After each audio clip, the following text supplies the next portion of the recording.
channel YouTube Mas dan Ember. Sahabat Nabi yang dikira mati syahid ternyata masuk neraka.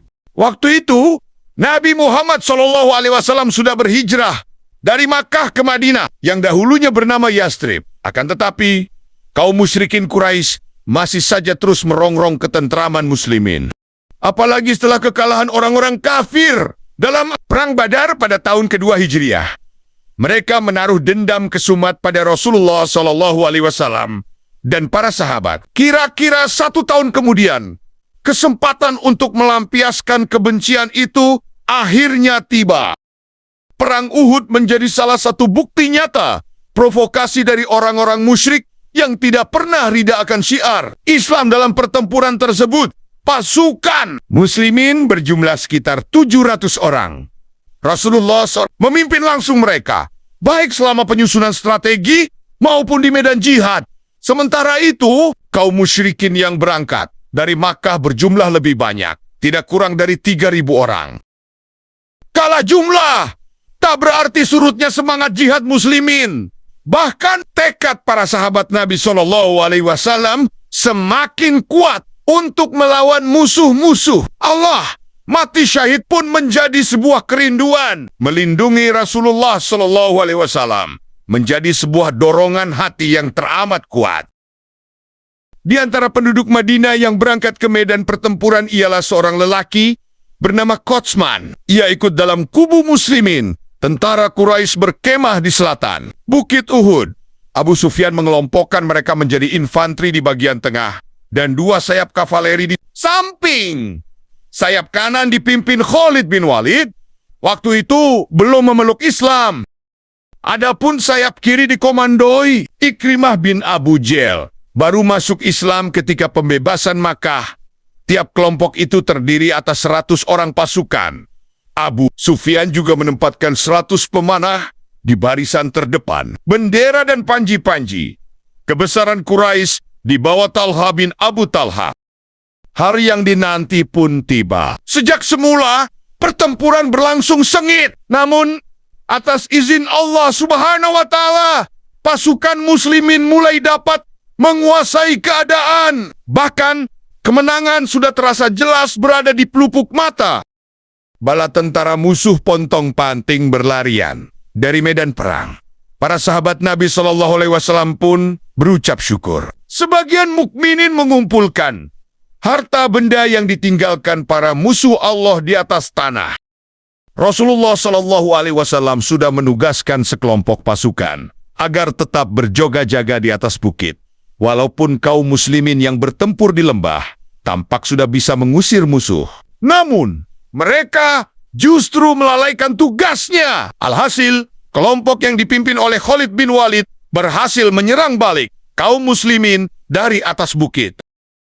Barisan sempat menjadi porak-poranda. Bahkan, Nabi SAW mengalami luka-luka pada wajah beliau. Tak sedikit sahabat yang gugur ketika pertempuran benar-benar usai. Nyatalah bahwa muslimin menderita kekalahan.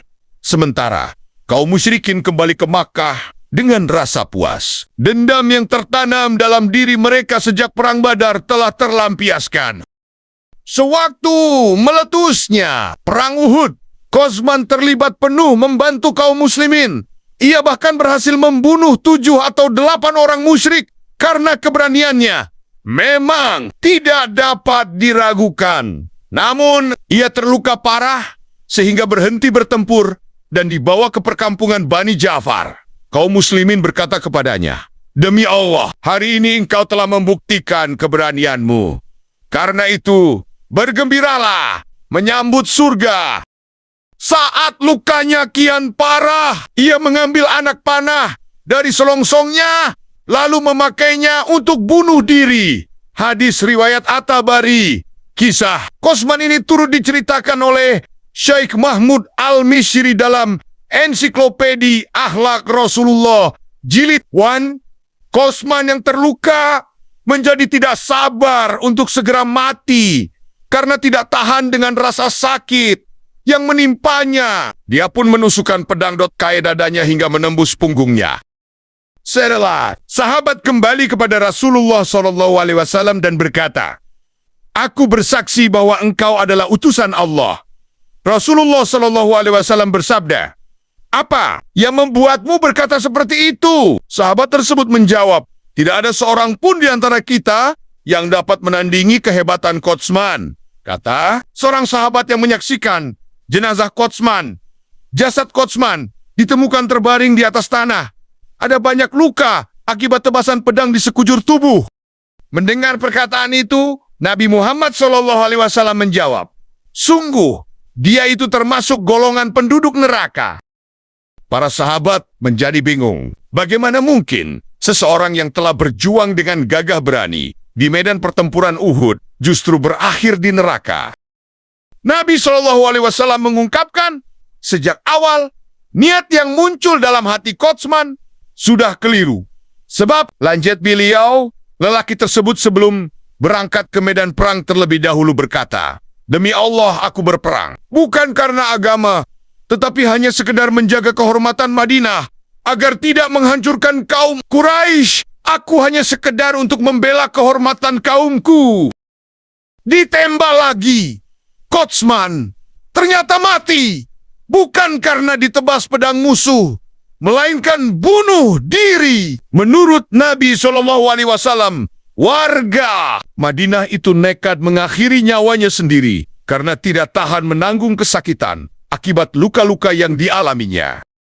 Sejujurnya, seseorang tampak benar-benar beramal dengan amalan penghuni surga menurut pandangan manusia, padahal ia termasuk penghuni neraka. Dan sungguh seseorang tampak beramal dengan amalan penghuni neraka menurut manusia, padahal dia termasuk penghuni surga. Sabda beliau, itulah kisah sahabat Nabi yang dikira syahid, ternyata jadi penghuni neraka. Terima kasih sudah menonton.